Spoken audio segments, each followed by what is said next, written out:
বাস্তবতা, এইরকম post colonial সমাজের যে পুঁজিবাদের যে সংকট, আপনারা যেটা বলছেন আমাদের বন্ধুরা, বেকারত্ব সমস্যা ভয়াবহ, এইরকম সংকট, এই সংকট থেকে উত্তরণের কোনো সহজ রাস্তা আমাদের এক্সিস্টিং কোনো পলিটিক্যাল প্রোগ্রাম অফার করে না। লিবারেলরা পারে না, ইসলামিস্টরা পারে, কেউ পারে।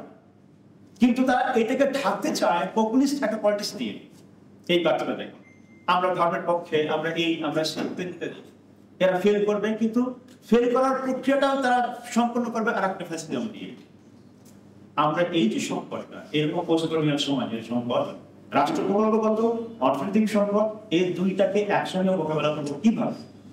একটা ধর্ম, বর্ণ, জাতি, শ্রেণী নির্বিশেষে ন্যায় কায়েম করতে পারে, এরকম একটা রাষ্ট্র প্রকল্পের জন্য আমাদের একটা মাত্র রাস্তা, একটাই মাত্র রাস্তা, গভীর এবং গভীরতর গণতন্ত্র।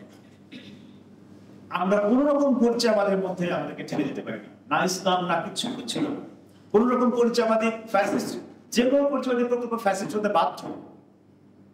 আমরা সকল রকম মত পথে পরিচয়ের পোশাকে ফ্যাসিলিটি থেকে মুক্তি চাই। গণতন্ত্রই একমাত্র রাস্তা, সেটা সেই সংগ্রামটা আমাদের করতে হবে নতুন করে।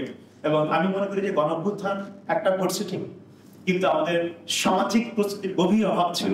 কি করে আমরা এইরকম একটা বাংলাদেশের মতো সমাজে ন্যায় সাব কায়েম করবো, যেখানে রামুর মতন ঘটনা আর ঘটবে না, সাথের মতন ঘটনা ঘটবে না, আদিবাসী নিপীড়ন চলবে না, নারী হিজড়া, বেশ্যা, লিঙ্গনের মানুষ নিপীড়িত হবে না।